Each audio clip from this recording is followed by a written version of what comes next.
Good afternoon again to everybody. I know it's a Saturday where you are coming here where there's a lot of cafes. You can always choose. When I do my programs, when I moderate or MC, I will always thank people for coming down on a Saturday for a program like this, because you can always choose to do something else, but you choose to be here with us to learn a little bit more, discuss a bit more about arts and the things that is close to our souls. So today, as you can see, our title is Building Tradition, Malay Performing Arts in Singapore, right? With a special focus to Malay Performing Arts, because we are Malay Heritage Centre, so we do have to discuss that. But generally, arts is very much alive in Singapore. We perhaps we don't really, it's not a core subject in school, right? But I believe that the very fact that we have institutions, we have groups like Opera Academy, different arts groups doing their own thing to make arts alive, it shows that Singaporeans still need it, right? We need art for the soul. Without art, there's no meaning to life, actually, right? But specifically today, what we want to discuss is that how Malay arts have evolved. Because arts, like culture, like other aspect of culture, it has to evolve to keep its relevance with the current context, right?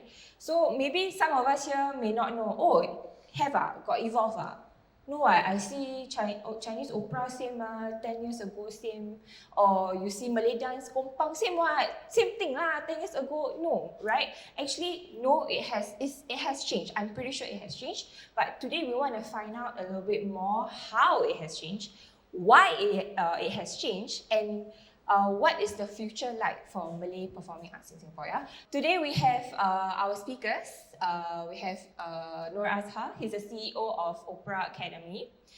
He'll be sharing more about Bangsawan. And then we have Dr. Noramin Farid.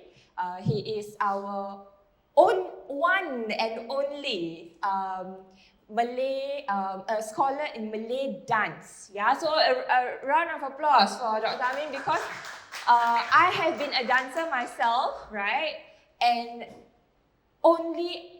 I call him Abang Amin, only Abang Amin is a scholar in that sense, who take Malay dance seriously, and he wants to really study it. So I really have my respect for Dr. Amin here. And of course, I'm Liana. I'm a programmer at Malay Heritage Centre. So without further ado, we will start with the first sharing by Dr. Amin. He'll be sharing about Malay performing arts in Singapore and his observations.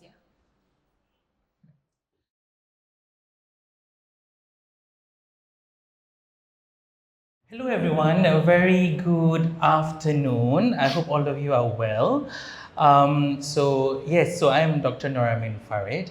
I'm currently a senior lecturer at University Malaya. So I've actually moved to Kuala Lumpur, but always coming back here to Singapore to support the activism of our artists and scholars, and very excited to be sharing a little bit about my observation. Okay, before I do that, I just need to say that by virtue of being a doctor or a scholar of the arts, I'm a very naughty person, and I believe that that's also coming from my artistic endeavors. So please, santai, a little more relaxed, and not feel that you are attending a lecture. Well, sometimes I can be like that, but I just want you guys to feel relaxed today, because the hospitality of Opera Academy, gives us this opportunity to learn a little bit more about what Liana had said, taking art seriously. Okay, right. So allow me to also first address everyone in our national language. Assalamualaikum dan salam sejahtera saya ucapkan kepada semua yang sudi bersama kami pada hari Sabtu ini untuk kita sama-sama kenal akan perkembangan seni, persembahan tanah air yang kita cintai. Perkongsian saya hari ini adalah perspektif peribadi yang berlandaskan analisa budaya mengenai evolusi seni persembahan. Semoga perbincangan hari ini memberi manfaat kepada kita semua dan membawa kita lebih dekat kepada seni-seni persembahan dan kebudayaan kita. Right, so the title of my... yes. I'm a dancer, I can do this. So the title of my presentation is Evolving Cultural Arts of a Resilient Malay Community.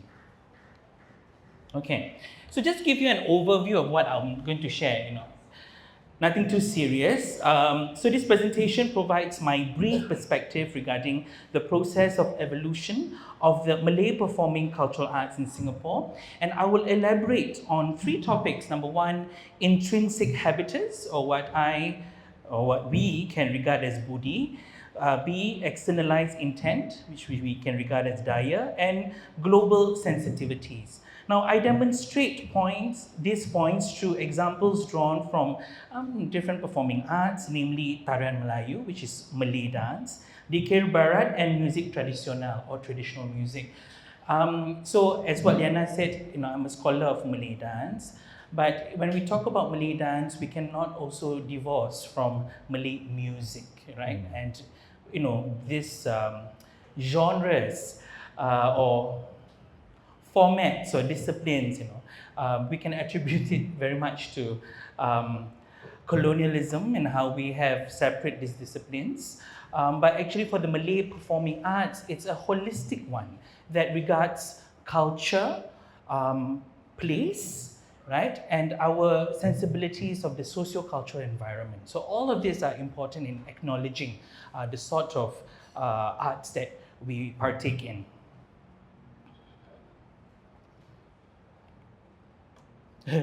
Okay, so I start this talk with a proclamation and a caveat. I proclaim that innovation is the DNA of Malay dance. And this is something that I'm constantly sharing with my Malay dance community because, because of how we sometimes look at Malay dance as a form that has not evolved, that has not taken note of its surroundings and its current situation, right? And I extend this to also include innovation is the DNA of our cultural arts. Today, this proclamation comes at a time of intergenerational transmission and custodianship of cultural forms that are regarded as the bodily expression and representative of Malay peoples and its culture. But this proclamation comes with some weight and not merely utterance. It comes with the weight of acknowledging that innovation cannot exist in a vacuum, that it is dependent on a source to cultivate change. The source here is the zahir and batin of a person and their emplaced relations and negotiations which influences their socio-cultural and political growth. Hence, the innovation that I am talking about here is a cultural one. In other words, I acknowledge an innovation that is grown, drawn, and promulgated from the Malay peoples as people of the littorals or the pesisir, the coast, a people who by virtue of being on the verge of land and water harnesses the openness of the coast, affording a welcoming hand to any who come to our shores. But we don't receive blindly. We are critical, ever selective of what is beneficial to us and making relevant in tandem within our belief systems, the rhythm of our bodies, the gestures of our limbs, and the rootedness to the earth that we tread upon. But I'm very poetic, huh? Just saying first, eh? Okay, very good. Now, a caveat. Did I put the caveat? Wait. Yes. Oh, sure. Thank you. Saucia is the zahir and batin of a person and their place. Okay, thank you. Next. Cheers. Okay, caveat. Okay, what will be said as evolution here is one that should not be regarded just as a progression of what can be for the better, a value judgment that places us within the remit of the colonial project. Rather, what I offer here is an understanding of evolution in the terms of a culture of groundedness to place as indigenous peoples who use kearifan lokal or local wisdoms to receive the alloctonous from elsewhere and embed it within the autochthonous from here. Hence, I emphasize that my sharing should not be regarded as what we have today is better than what we have yesterday, but it should be how we learn to adapt and to make what is relevant ours. Okay. Yes, next please. Okay, the evolution of Malay performative cultural arts in Singapore. Now, Malay cultural arts in Singapore are vibrant expressions of the cultural heritage and identity of the Malay community. Now, I've purposely used Malay cultural arts as opposed to Malay performing arts because performing feels like, we perform it, but culture allows us to acknowledge its embeddedness. Are vibrant expressions of the cultural heritage and identity of the Malay community, which has been shaped by historical events, social changes, and the dynamics of living as a minority group in a multicultural nation. Over the years, Malay cultural arts have evolved, reflecting both the rich traditions of the Malay archipelago and the contemporary realities of a Singaporean society. Intrinsic habitus, Budi. It is my belief that the role of Malay cultural arts extends beyond mere entertainment. It serves as a medium for expressing the struggles and aspirations of the Malay community in Singapore. Living as a minority in a multicultural society has presented unique challenges, from issues of representation to the preservation of cultural practices. The intrinsic habitus, which we may understand as Budi, is the crux of human character and temperament. Being a coastal people with an acute awareness of the environment and relations to ecology, nature becomes the teacher, as enshrined in the Malay proverb atau peribahasa, alam berkembang jadi guru. This is evidenced by one's keen observation of what is around us, an embedded curiosity that affects one's bodily habits. Here, the ebbs and flows of the sea crashing onto the sand offers a sense of rhythm in tandem with one's heartbeat. Here, the wind is not merely a change of pressure in the Earth's atmosphere, but also a reflection of the bodily winds, angin, within oneself. The Budi in its various forms can also be understood as the wirasa within the triunity of performance, together with wirama and wiraga, which are Malayo-Javanese concepts that is regarded as the building blocks of performative culture. Now, this is very similar to the whole theme of this whole conversation about building tradition, right? So, I bring this up about the wirasa, wiraga, wirama. I bring up about Budi as a means to say that the internal or the intrinsic, right, lives on within people who do identify and acknowledge the place in which they live in. But of course, its aesthetics may differ and change to suit probably a multicultural nation, to suit contemporary tastes and palettes, right? So in intrinsic habitus, we see and we acknowledge that there are inherent temperaments and characters that are present. Okay, so this is just a very brief idea of the intrinsic that I'm bringing up. And some of the temperaments, character, emotions that are present in order for it to go into the next phase, which is the externalized intent, daya. Yes. Okay. Here it's when we see that the intrinsic is externalized, right? And the externalization is in the presentation or the expression, right? whatever the presentation might be, Dikir Barat, Malay traditional music, or Malay dance. So Daya, expressed within Malay dance with its capacity to do storytelling and expressive movements, the depiction of nature through the curling of fingers and the swaying of arms depicts blossoming flowers and the falling of leaves. The lower body in the kuda-kuda or the horse stance and places the body in strong connection to the earth, stabilizing one's center of gravity. So this is very much present within Malay dance, in which what is intrinsic is extrinsic, and it is performed or it is embodied through these various techniques. Now, in traditional music, the musical instruments made of wood and bamboo, like the seruling bambu, salor, and angklung, are evidence of the kearifan local or local wisdom for the purposes of music making. The careful selection of wood and plants to create melodic and rhythmic sounds gives us a musical culture even before it became understood as music, right? And when we talk about sounds or sonic cultures, the Malay community believes in the idea of keramaian or the ramai. Here we acknowledge the kenduri or the coming together of sounds, coming together of people, and the idea of the ramai or the idea of bodies coming together in exchange, conversations, dialogues, a means of showing the strength of a community, right?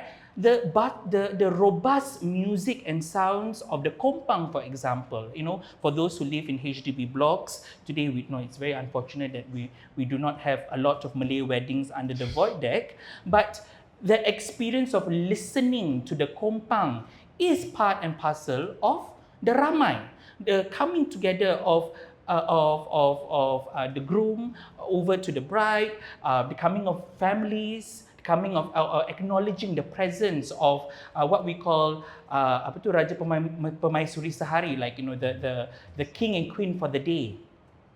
All of this is intrinsic within the extrinsic of Malay culture, right? Okay. Yes, so let's go to the next one. Okay, global sensitivities. Okay. Here I place the Dikir Barat, not to say that it is external to Malay culture in Singapore, in Malay culture, but of course if we consider the origins of the Dikir Barat coming from Kelantan or Pantai Timur over to Singapore, and it was also introduced very much by, of course there were people who felt that Dikir Barat was introduced because it was popular, but also at the same time there were Kelantanese construction workers who were working here, and they were the ones who, to some extent, introduced Dikir Barat, and also taught it to their peers. So that, in a way, is also acknowledging a sense of affinity, a sense of kinship to the region, a sense of acknowledgement of similar cultures. Even when you are placed quite far away from each other, if you consider where Kelantan in Singapore is, right? But of course, historically, the Semenanjung or Peninsular Malaysia and the island nation of Singapore isn't too far, or has constantly been, has a sense of integration. Okay, so the global sensitivities that I'm talking about here is seeing Dikir Barat as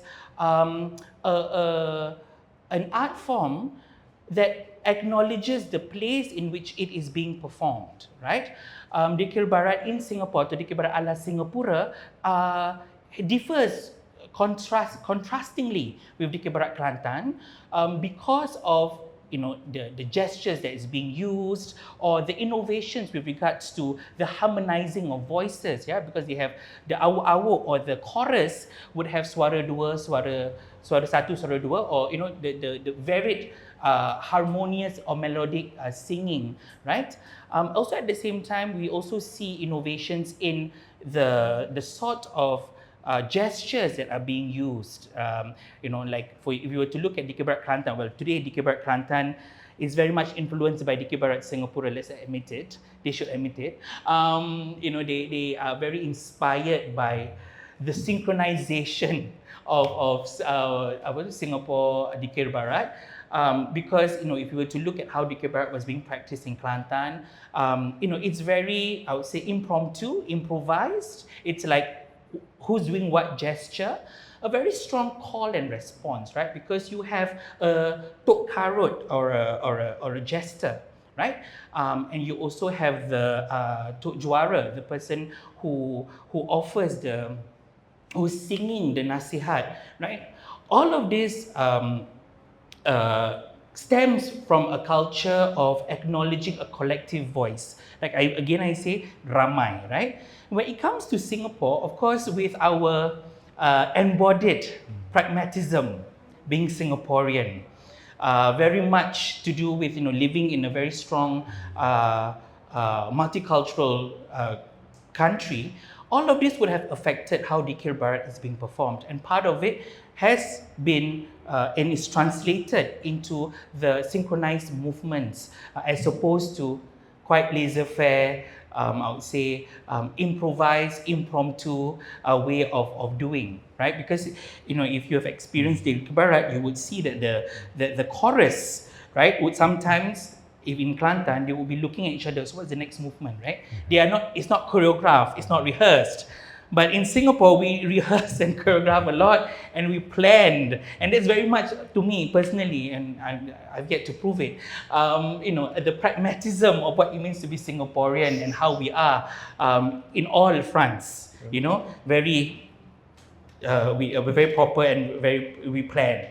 So I'm talking about Dikir Barat. And the global sensitivities I'm talking about here is that Dikir Barat in Singapore acknowledges its surrounding, acknowledges its multicultural nation.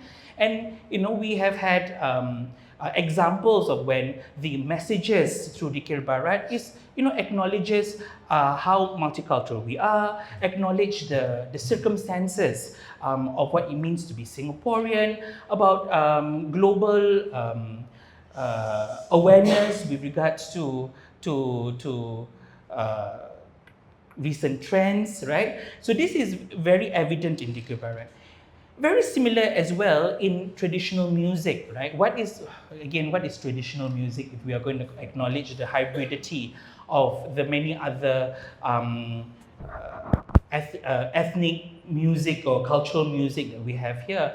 But traditional music in Singapore, or traditional Malay music in Singapore has always been hybridized, right? And we acknowledge this through the genres that we still play today, be it joget, which is of course influenced by the Portuguese, and the introduction of the accordion, the introduction of the violin, right? And then we acknowledge the zafin or the zapin, which is Arab, right? And how we have made it ours. So there is a very strong, I would say, body of indigenization, body of syncretization, that gets externalized, right?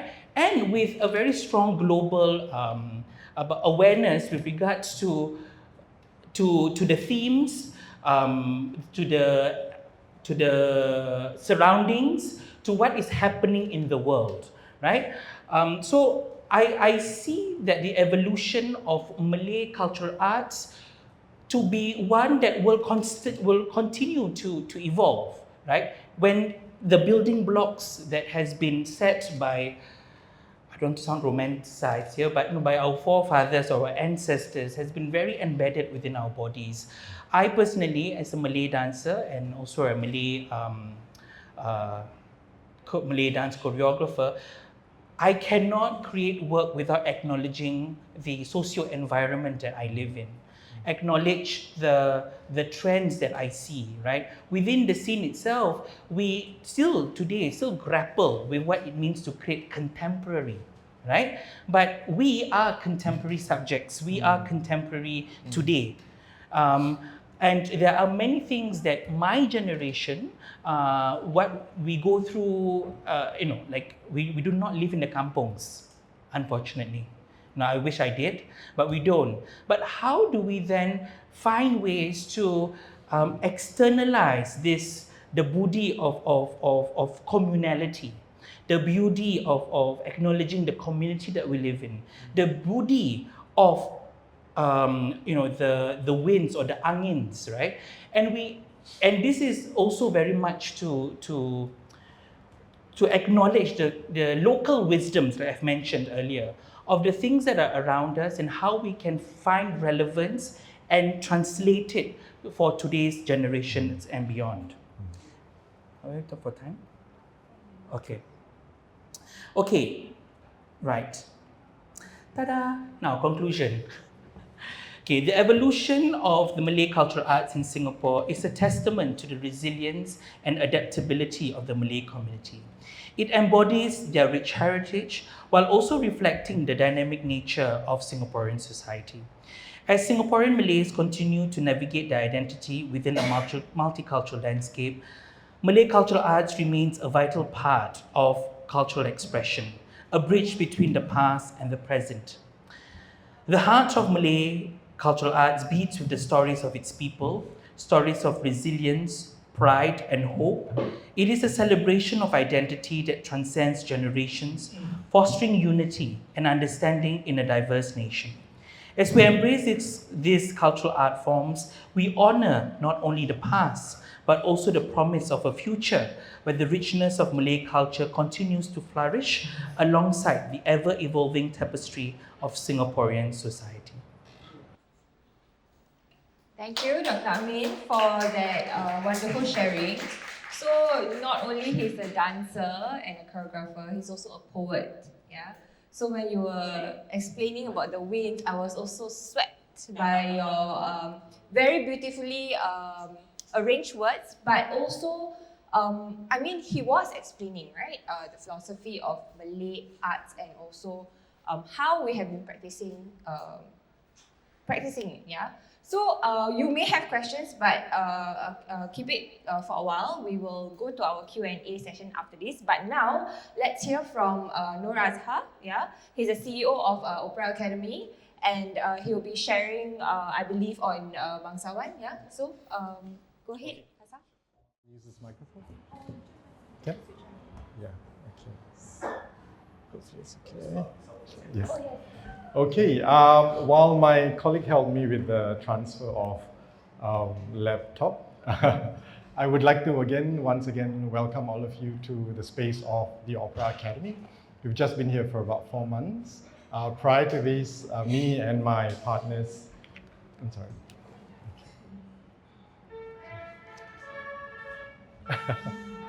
It has begun.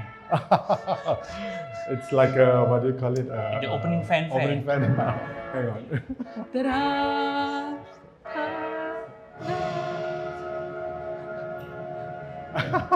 Somebody's giving me the fanfare from the back.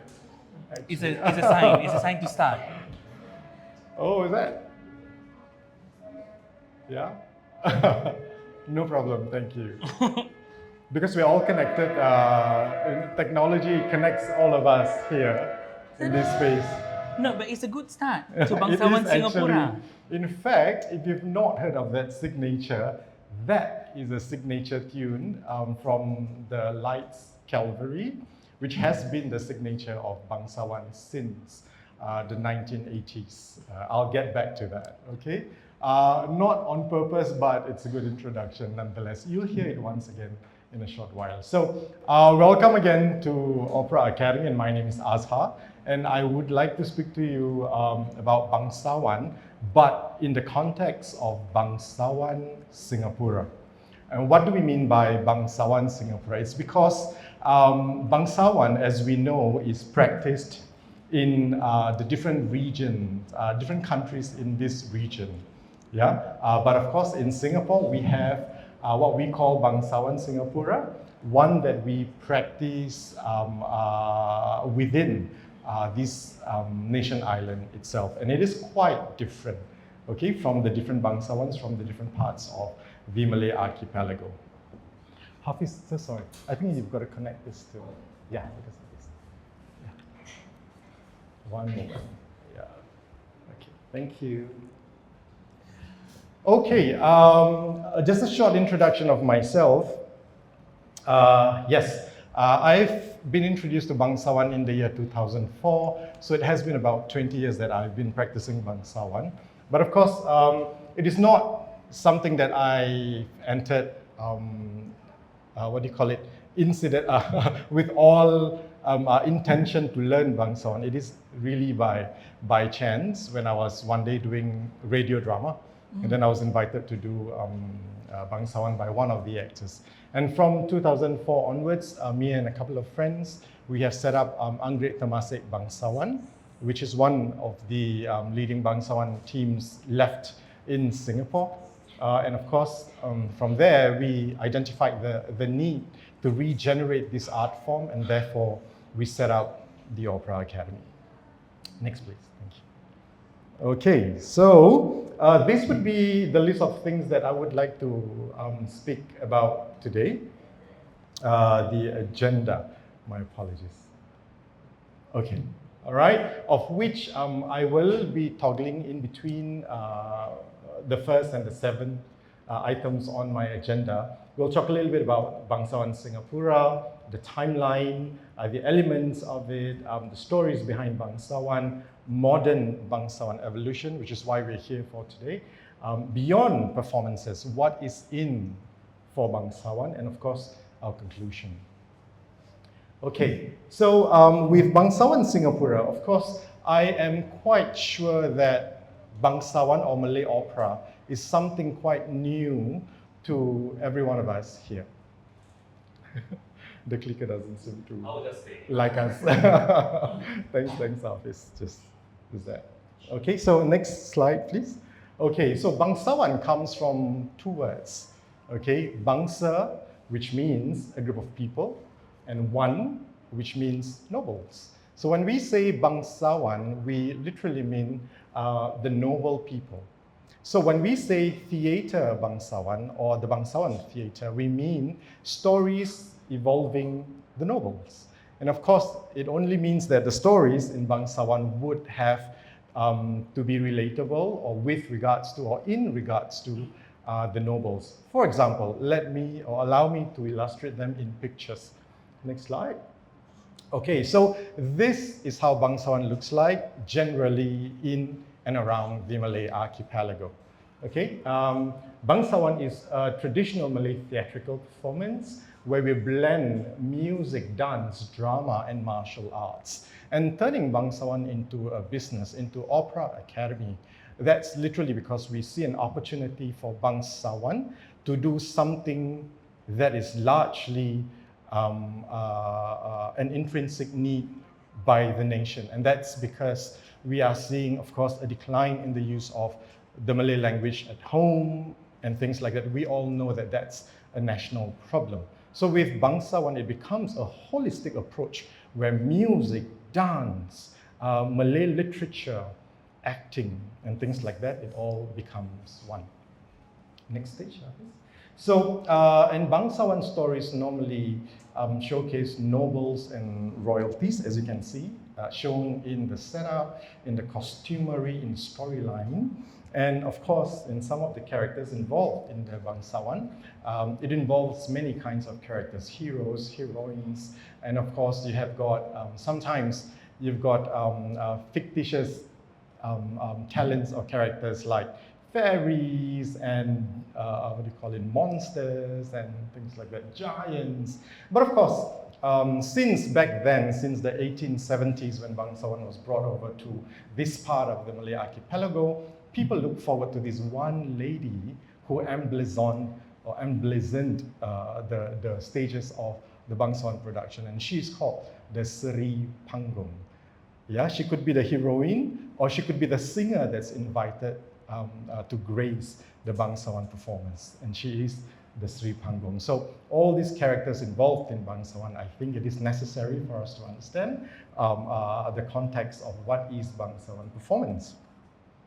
And with Bangsawan, why I say it is an art form that is very valuable is because of the practice in decorums and refined manners. in which it is very different from the typical Malay theatre.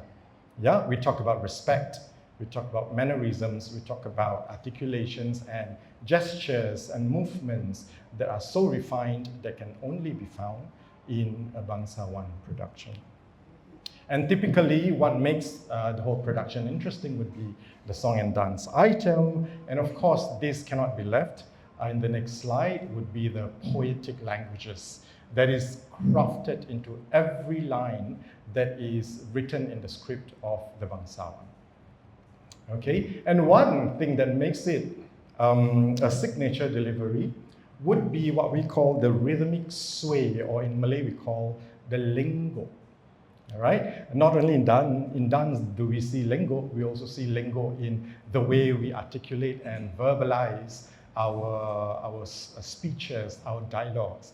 For example, a simple line like "Ampun tuanku beribu ampun, sembah pate harap diampun," and that is a salutation when you see your king or your queen, for example. But in Bangsawan, we don't what do you call it, articulate it in straight lace kind of format. What I meant by lingo is literally articulating that rhythmic sway that goes something like this. Ampun tuanku beribu ampun, sembah pate harap diampun. So that's that kind of rhythmic sway. There will be a lot of parallels actually between the Malay opera and the Chinese opera. So such refined articulation and delivery is what we aim for when we make a Bangsawan performance. We also depend on plot twists when we deliver a story in Bangsawan, and of course most of the plot twists will encircle around morals and values, and that is why we find a content of a Bangsawan production high in value that is really good for our children, like Shahdu, who's sitting right in front here. He's 5 years old and he's actually one of our students in our programs.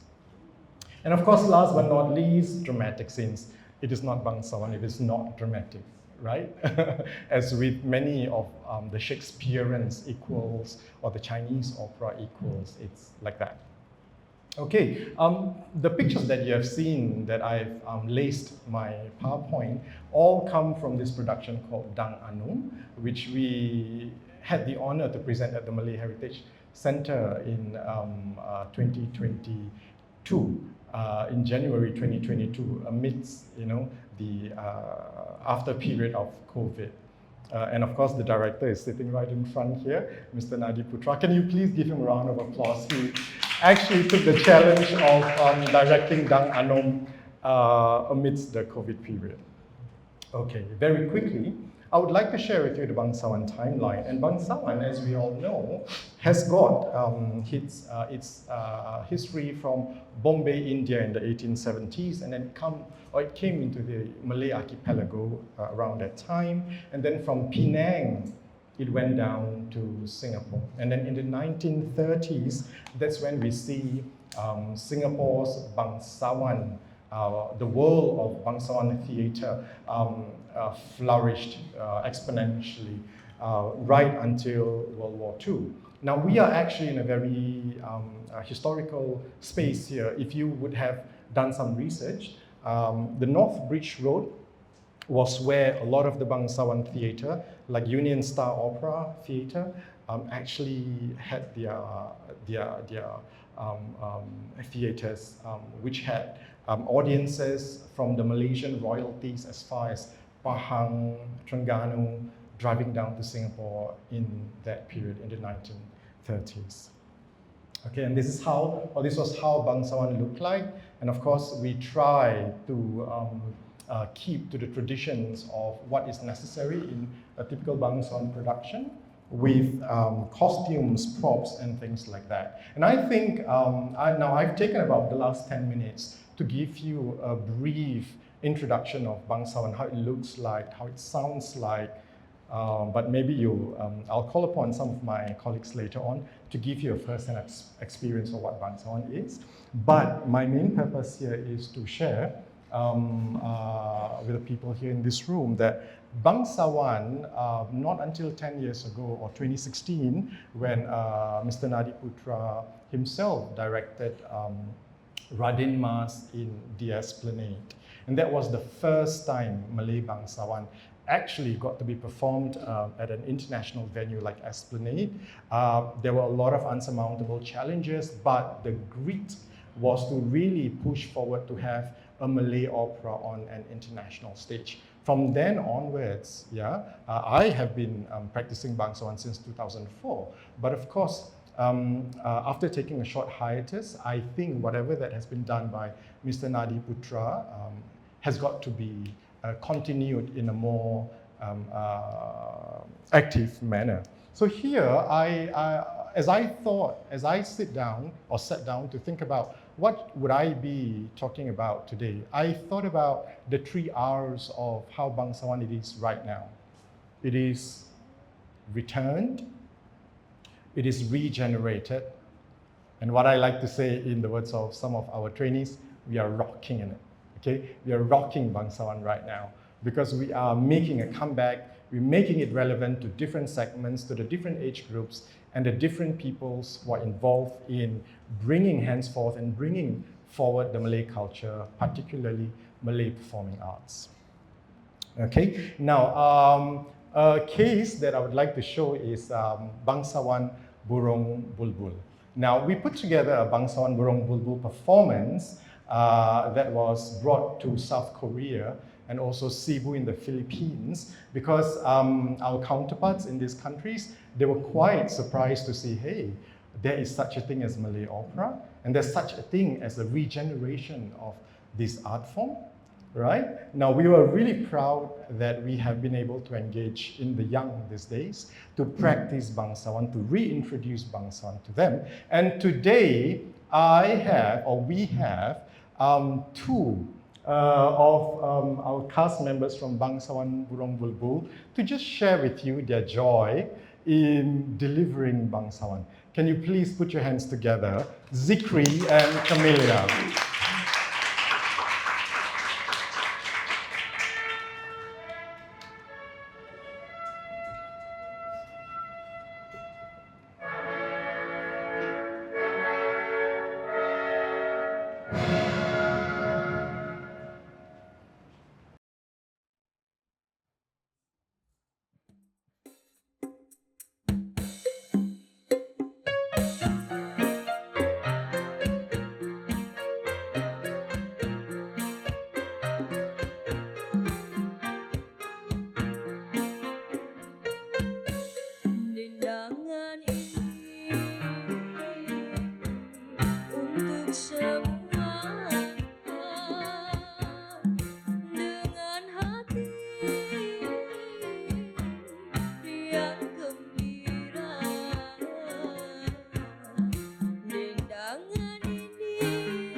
Thank you.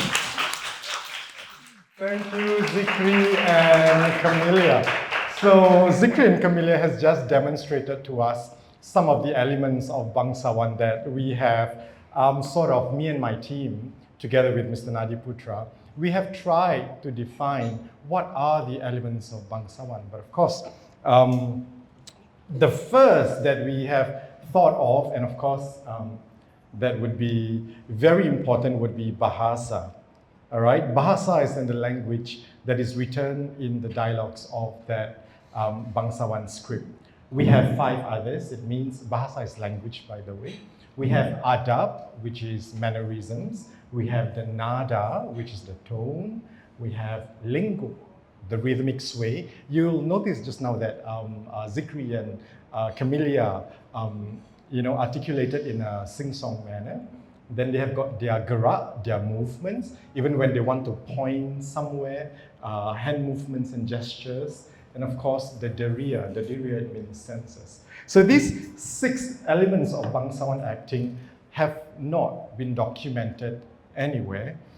You will not be able to find this in any literature. But of course, Opera Academy and Mr. Nadi Putra, we are currently working on that documentation, and that would be made accessible to the public. All right, other than the 6 elements that we are currently still in the works, and we will be sharing this information and knowledge and research findings to the masses, we are also currently developing stories and characters that, as we know, will evolve around typical Bangsawan characters.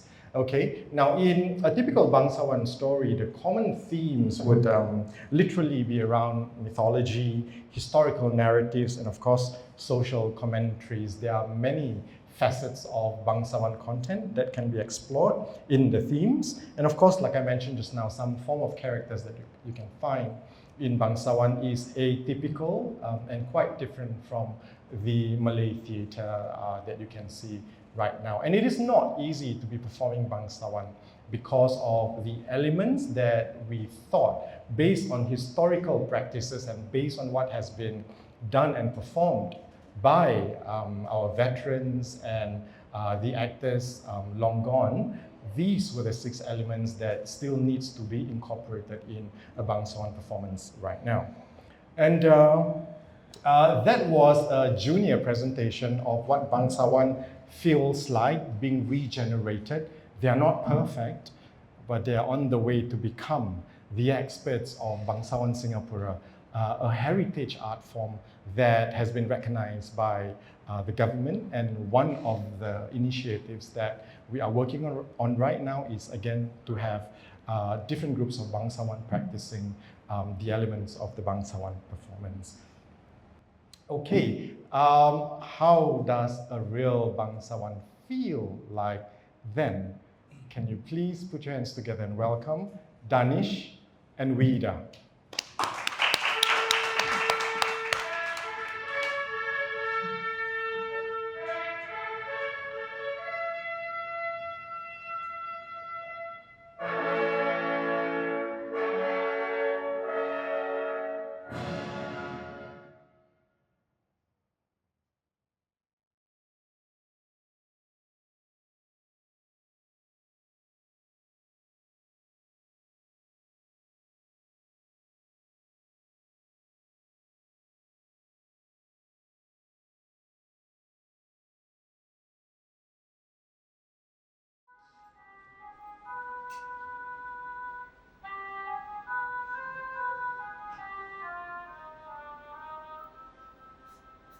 Wanda,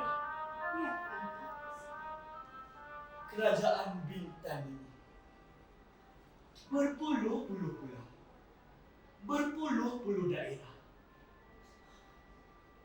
Dunia luas terbentang. Tetapi anak-anak bermain-main di kandang. Wanda, Ya, Nanda.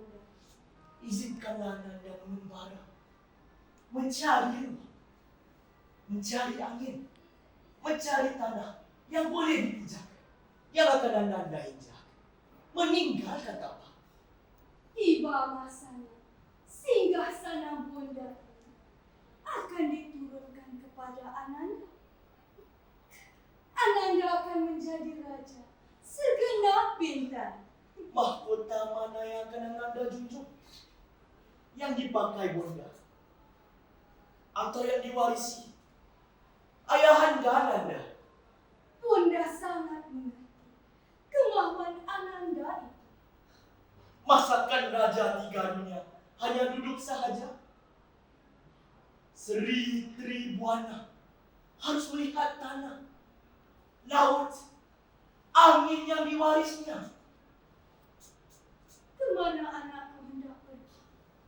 Mula kita hendak menjejak kaki ke Tanjung Bemban. Ampun Bunda, Mengapa maka anakku hendak pergi bermain-main jauh ke Tanjung Bemban? Bukankah ada pelanggan besar berpuluh-puluh rebah dan kerbau lembu berpuluh-puluh kandang dan ikan udang berpuluh-puluh kolam? Mengapa ia hendak pergi bermain-main jauh? Dan bunga-bunga dan buah-buahan dan tamannya dan burung dengan sangkarnya. Tidaklah kita pergi, anak kita pergi. jikalau tiada Ananda dilepaskan oleh Bunda, duduk pun mati, berdiri pun mati, serba mati. Walau ditimpa rambut sehelai pun akan mati.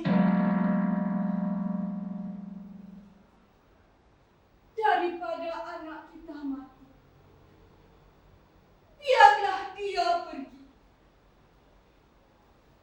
Ampun Bunda, segala restu Bunda tidak akan Ananda sia-sia. Agar segenap bumi mengenali Sri Tribuana, agar sekitar Buana menghormati Sang Nila Utama.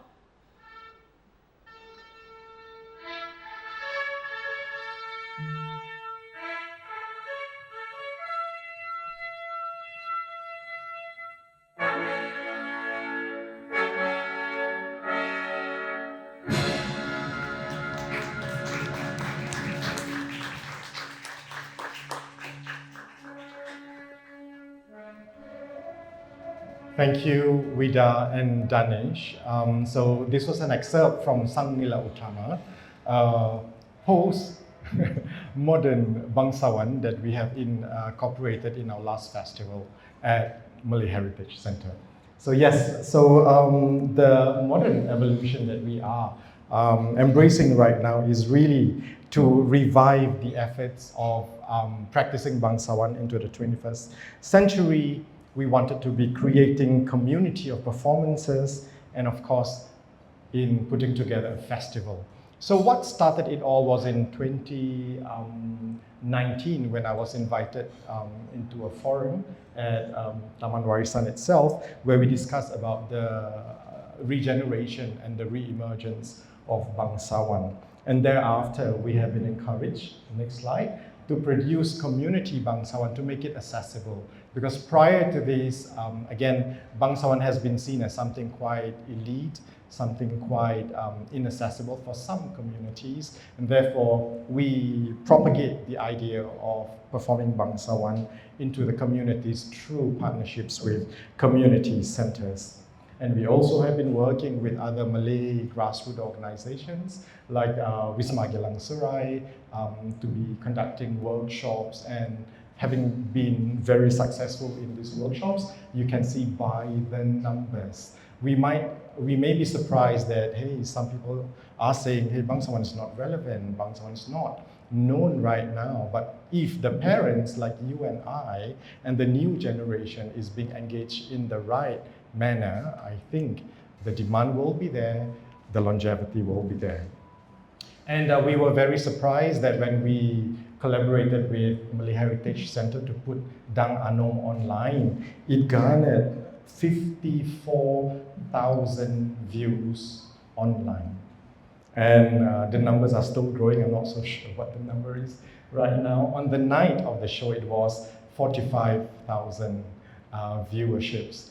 And then over a period of a year or so, it garnered 54,000 views. And we have been contacted by bangsawan groups from Malaysia, from Indonesia, saying that thank you for bringing this art form and making it accessible to the communities even outside of Singapore. And we were very happy that the media has been quite receptive. When we had the resurgence of the musicals, the Theatre of Bangsawan, we had the media from Business Times, so on and so forth, Berita Media Corp and things like that. Now it is very important in the evolution of Bangsawan right now, because without the media, without the help of the people who are leading these platforms, we will never be able to access the community, we will never be able to access the people of different segments. And of course, one milestone that we took a leap of faith was to organize Festival Bangsawan Singapura. Again, this will never be possible without the good people of Malay Heritage Centre, who invested the space and the time, and of course some budget that was really very appreciated to organize the first festival in Singapore. And again, we managed to garner the support of the media. So you see the triangulation of initiators, people like ourselves, the triangulation of the community, and the triangulation of people who own transmission platforms like the media is necessary to pursue and progress an art form.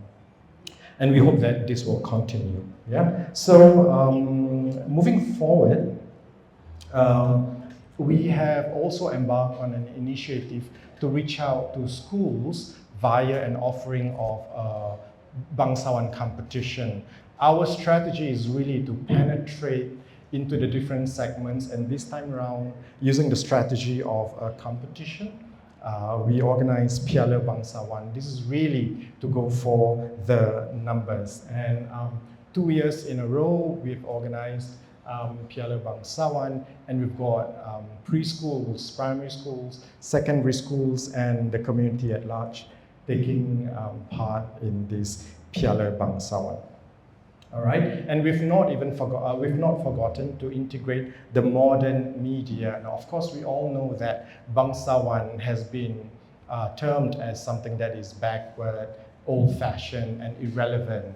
But if we know how to triangulate the different segments and the use of modern media, obviously, I think that's the way forward. We have set up a Bangsawan Tube. If you want to know or watch more Bangsawan shows for free, we've started the curation of our shows and content on YouTube. Look for us, Bangsawan Tube. We've also been creating a new channel for Opera Academy, and using Zoom and technology has been the way to go for us to engage our cast and the people who are interested in Bangsawan. Last but not least, where are we right now beyond performance? It's really up to a company like Opera Academy to spearhead, to lead, and to show the way how we can engage the different communities. All right, so this is Opera Academy, and without a place like Opera Academy, we think and we feel that the Singapore children will progressively lose their ability to speak the Bahasa Melayu, and that's quite a sad thing. I know there are a million other initiatives out there. I think performing arts should be doing the same to help a national agenda. All right, and here, of course, the way forward is to, again, romance the parents and to work with them to create what we call the result of each and every program out there to create the global cultural artisan. All right, so moving forward are some pictures of our engagement with different facets and segments of the community. So we've got children of all ages from 3 to 18, preschoolers, secondary school students, tertiary students, as well as adults. So we are quite heartened when adults who knew that they grew up watching Bangsawan when they were a kid, they knew that this art form is still available right now.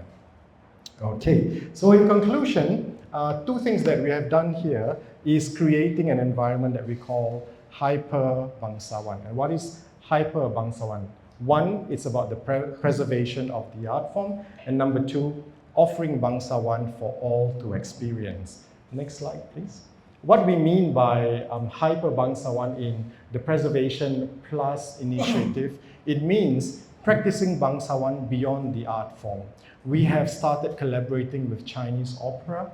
We've started to experiment with experimental art form like the hijab ballet, and we've also started to work with other operatic groups outside of Singapore so that we can understand what does it take to man and to run an opera theatre group.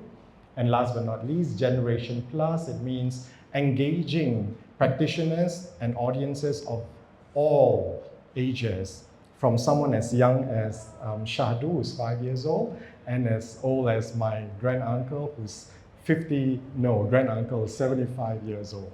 So we have gone multi-segment, we've gone multi-generation, and that's what we mean by Generation Plus. For that, may I invite you to come be an audience in our next festival, Bangsawan, which is going to be featured in February in 2025 in the Esplanade.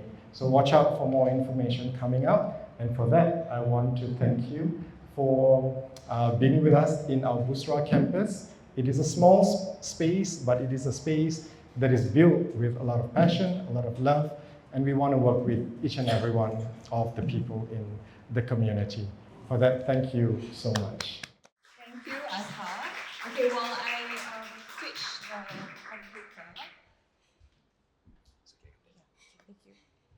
Okay, so thank you for your sharing. I think we were all treated with 2 performances, which is quite rare because, you know, if it's a lecture, it's a lecture. But I shall term today's lecture as a cultural experience. Yeah, we had a cultural experience just now. So thank you, Azhar.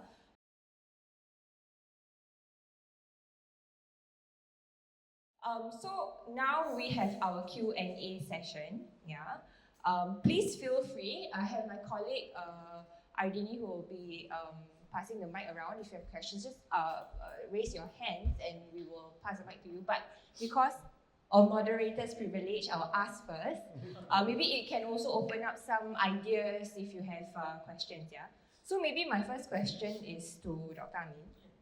Right. So I was actually intrigued by your sharing on the 3 we: Wirasa, Wiraga, Wirama. Yeah, so maybe if you could elaborate a little bit on that. Yeah, that's my question for Dr. Amin. My question to Azhar is give you some time to think also. I want to be naughty here. So you said that Bangsawan is the story for the nobles, right? So the examples that we know that you have shared also usually revolves around the tales of our kings and queens, you know. Are there instances where we share the stories of the masses, or is it something that has been done before, or you think could be done? Yeah, so that's just a curiosity from my side. So while they answer those 2 questions, we will get back to the audience. Yeah, you can of course ask your questions after this, and we will pass the mic to you. Yeah, okay. Dr. Amin? Thank you. So the Virasa, Viraga, Virama is a triunity of performance in which you acknowledge the body, Viraga, the rhythm, be it sound, be it heartbeat, be it a sense of a musicality of sorts, And then of course we have the wirasa, which is the emotions, the feelings, what is intrinsic. So it provides a very holistic idea of what it means to, well, be a person, or, you know, in performance sense, performative, right? And this has been the building block of, it is a, I dare say, a Malayo-Javanese concept. Although, of course, the Javanese has taken it and brought it to other places, or as in has brought it to a whole heightened experience. But we use and we say this in Malay dance a lot about acknowledging the body in motion, the musicality, be it hearing the sonic sound, moving in rhythm, and the wirasa, which is the emotions that we externalize. Sure, I think that's a very good question. I think fundamentally we have been, what do you call it, as I shared just now, we have been exposed to the word bangsawan and the origins of the word bangsawan. So as with the name, we will normally have content or storylines involving the nobles. As to your question, whether or not can we call any theatrical performances with no nobles, no prince, no princess, no kings, no queens, as bangsawan? The answer is, well, let's take a look at the different, categories of theatrical performances. Bangsawan is a genre and a level of its own, or on its own. We take away, or we strip away the nobles, the princess, the prince, the kings and the queens. We can have, and all, of course, with the kings and the queens, therefore comes that adab, or the lingo in articulation. We strip all of these, it becomes theater of the people. And of course, we have what we call, in our context, we call it purbawara, right? And then we also have sandiwara. So you have sandiwara, and then you have purbawara, and then you've got bangsawan. Malay theatrical or theater work on stage, right, without the kings and the queens, we'll normally term them as a purbawara production. Yes? But when it comes, the storyline, when there is, for example, a prince or a king, anything of the nobles, and we inject it with the 6 elements that we have, we want to instill that in every bangsawan production, because we have seen of late, this is going to be quite controversial, we have seen of late some productions that call themselves bangsawan, but certain things like adab and lingo may not be there. Yes, it is operatic, but it is not necessarily the bangsawan that we know. I'm not saying that is wrong. Yes, it can be termed as bangsawan, but then also because they have kings and queens, but the adab is not very observed, and the lingo, the articulation, the mannerisms may not have been displayed in a more intense or intentional manner. And therefore, yes, they have the right to call it bangsawan, but it's not something of a bangsawan genre that we want to propagate. Moving forward, we, as an institution where people look up to ask us more about bangsawan, we've got a lot of reference coming back to us. Lately, just about last week, I've got a professor from a US university being pointed to us, wanting to know more about bangsawan in this region. We want to propagate the elements of bangsawan that has been practiced by our veterans and identifiably bangsawan Singapore. And we want to share this with more of the youth and the children whenever they want to perform bangsawan. So there I go, coming back to your question, whether or not we can call it bangsawan, we would prefer for it to be termed as a purbawara production or purbawara performance rather than a bangsawan, right, performance, because it does not belong there. The word bangsawan then cannot be used, right, because you don't have the ones in any of the character that you portray. Thank you for that interesting sharing. Yeah, so purbawara is yet another genre which we will explore in the future. Yeah. Okay, so back to the audience. Do we have any questions that you? Okay, sure. We have a gentleman there, Haris, I believe. Thank you, Dr. Amin. Thank you, Tuan Azhar, for this sharing. And likewise to Upper Academy and the Malay Center. So, Dr. Amin, I think my question is more related to your sharing. I am, I think I find it very relatable to use the term by Pierre Bourdieu, habitus, that Buddhi is constructed and always reconstructed. But I think my question, I'm going to be a bit naughty here, so if I may.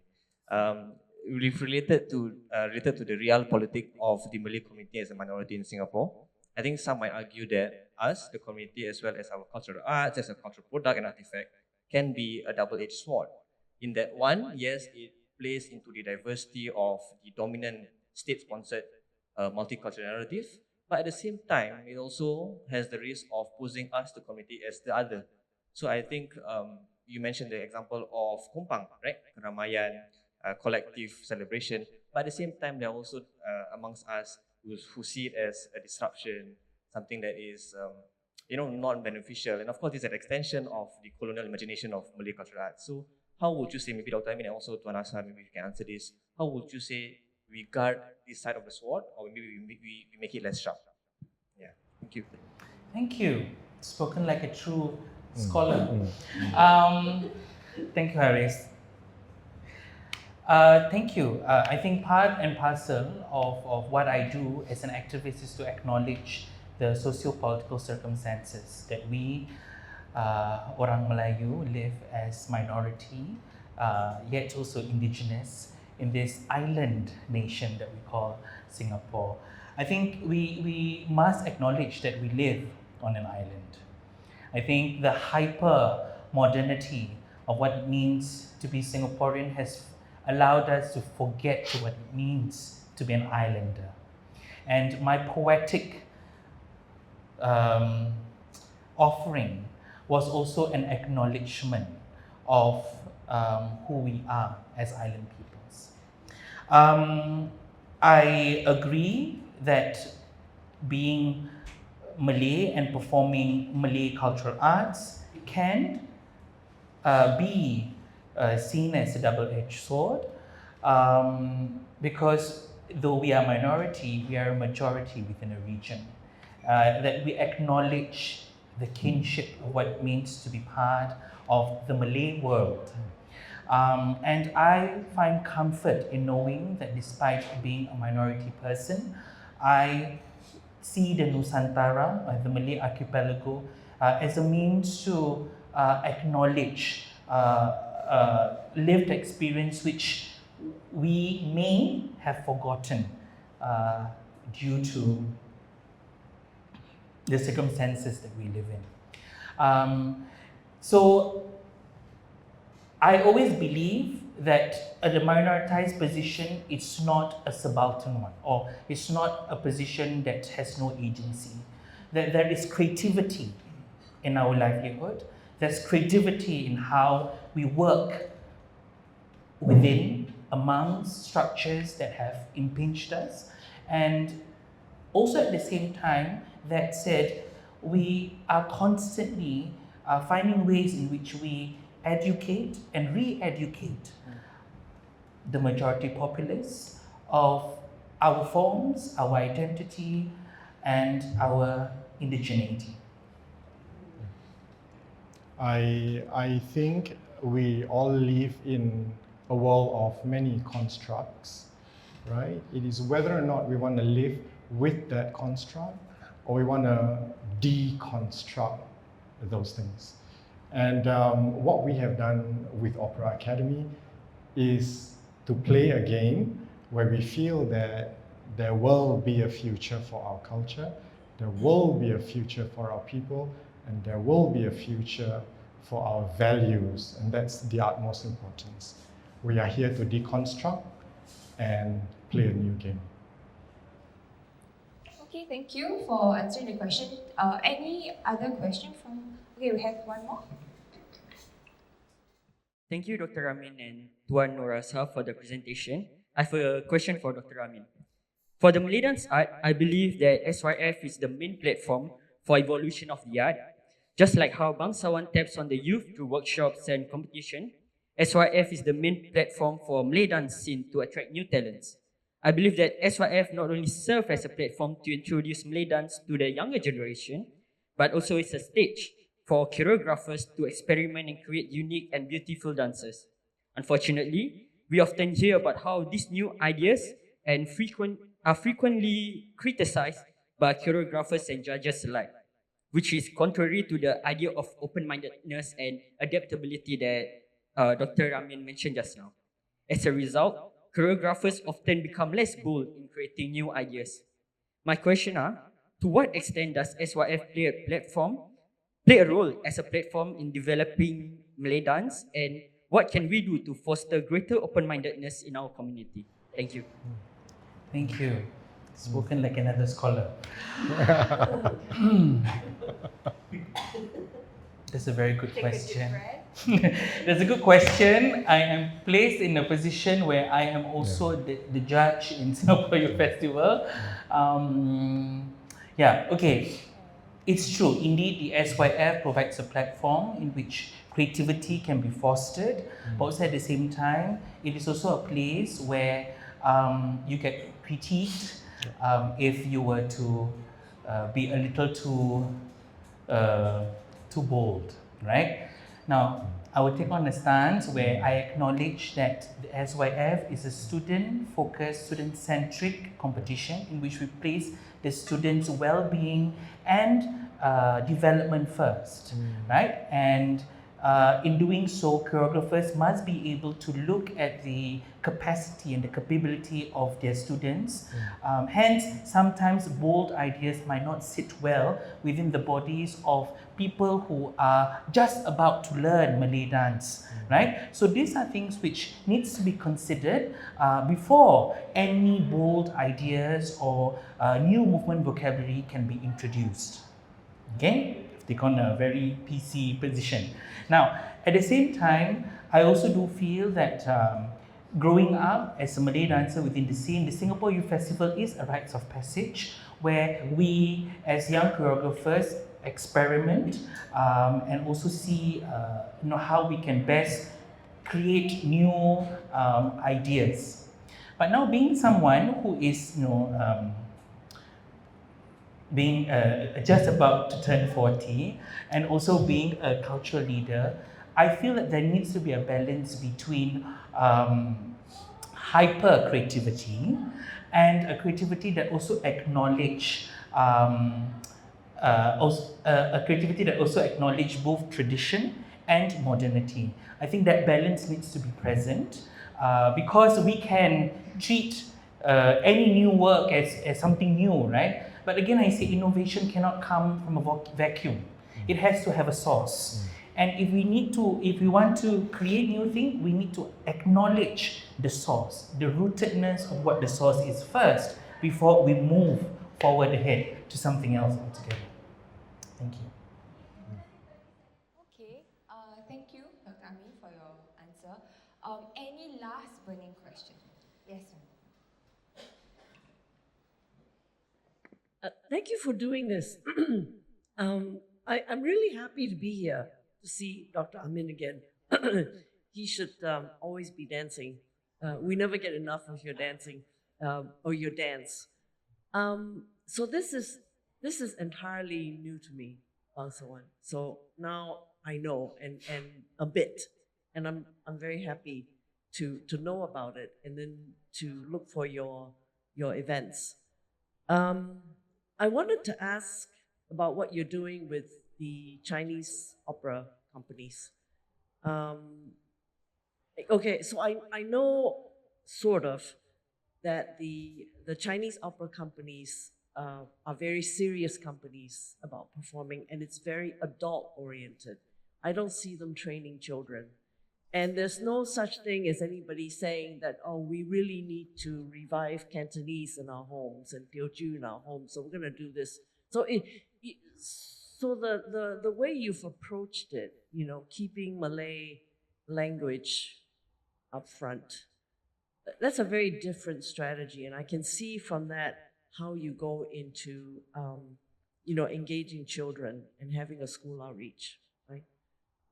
But that is a very different kind of thing between trying to do a art form like opera, which is a little bit like teaching Shakespeare to children and expecting them to be Shakespearean.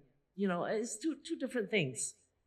So in your mind, do you keep it separate so that there's kind of an adult version of opera and a children's version of opera, and so that, you know, the opera that you eventually do is actually at the level of the opera that is always been presented, and a little bit more like Chinese opera, where it's like really over the top costuming, there's a huge amount of singing, most of it incomprehensible, you know, but we just see it as such a high art form, and you had to be trained for years to do that. And then the little kids can do the little kid stuff, but that's two different things. I mean, am I right to think that you are kind of doing two things? Okay. Thank you, ma'am, for your Lily. Thank you, Lily, for your question. Wow, there are, I think, if I dissect it, probably there are about 2 to 3 parts of your question. The first part is about Chinese opera. Who do we work with? How do we engage the Chinese opera team? In fact, we are very fortunate to have one of our advisors. His name is Dr. Chua Su Pong. He is one of the doyens of Chinese opera in Singapore, and he used to teach in NUS dance faculty, but I think he's also big on Chinese opera.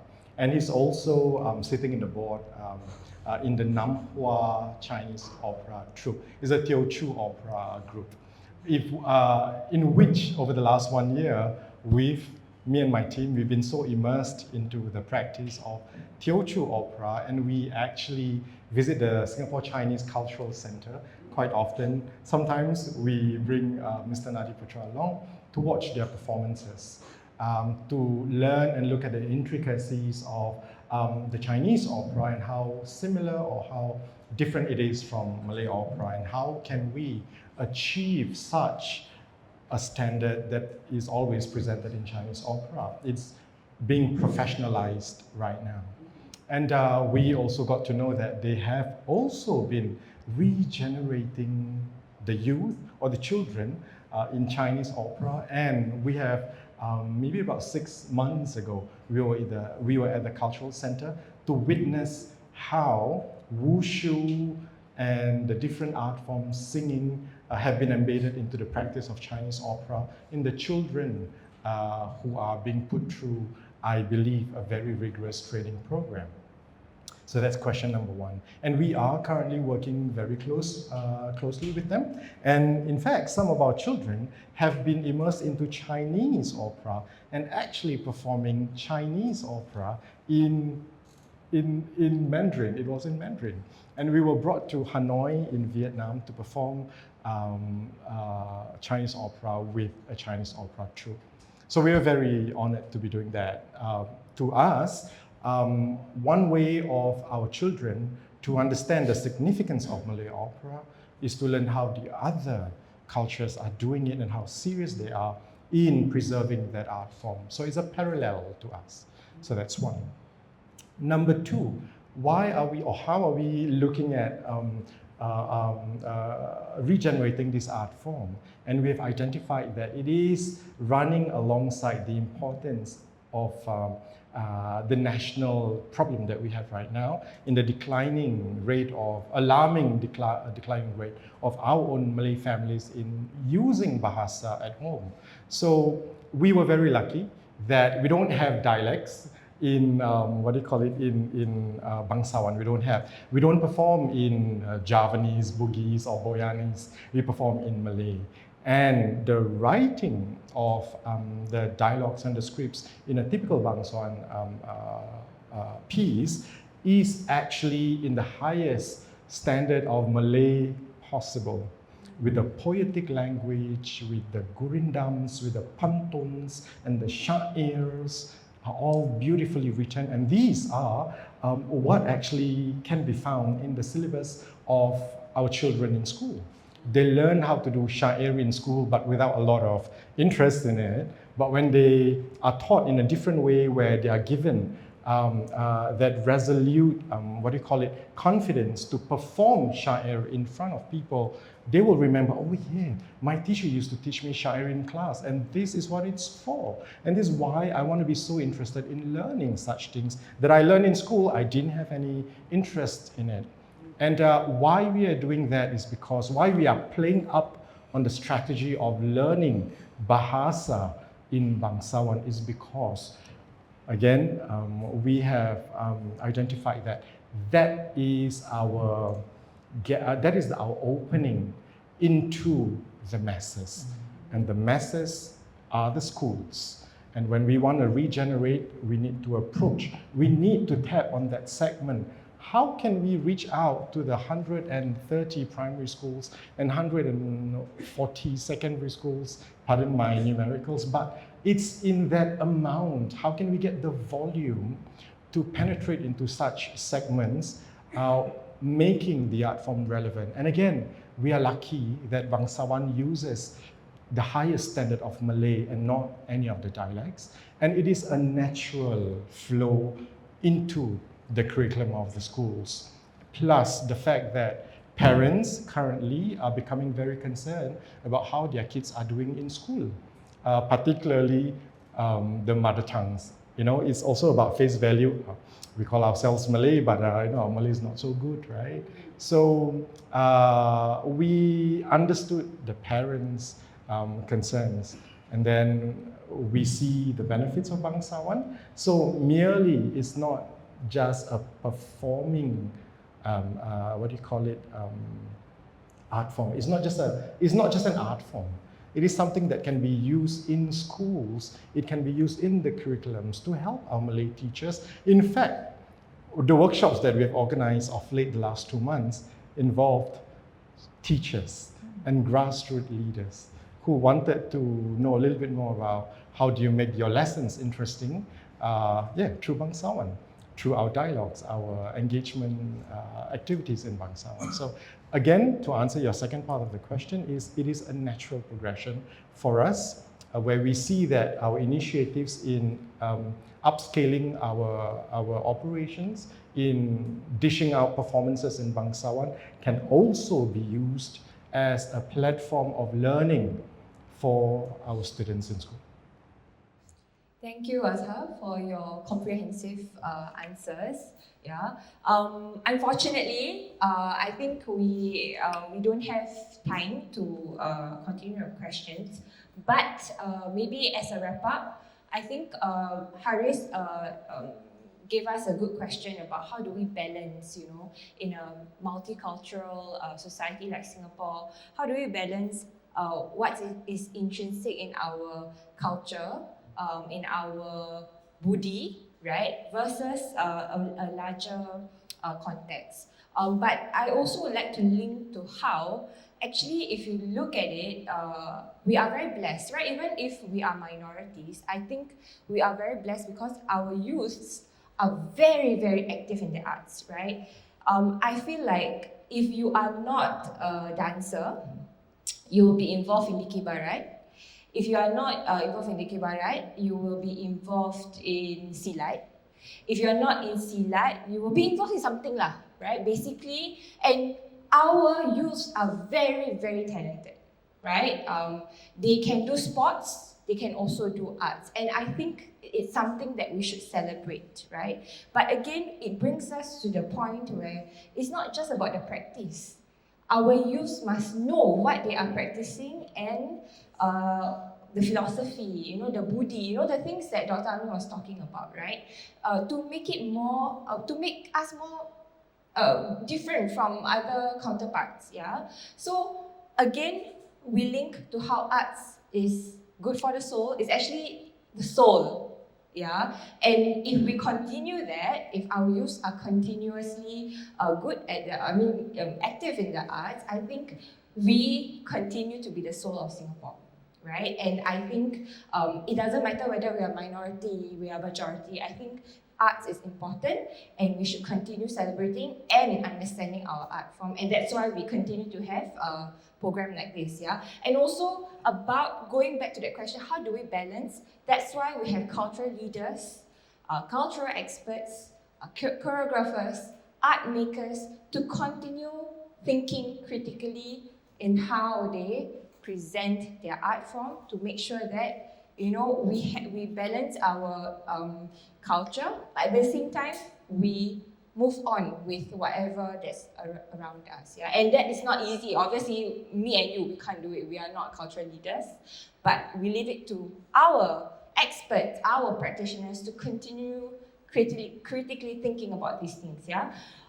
With that, we end our session today. But before you go, maybe we could seek your help to share with us your feedback in how we can improve our future programs. And we look forward to your participation in our other programs and also programs like Opera Academy. Yeah, please follow us on social media. Please also follow Opera Academy on social media. And we will see you next time. Yeah, thank you again for joining us. Thank you.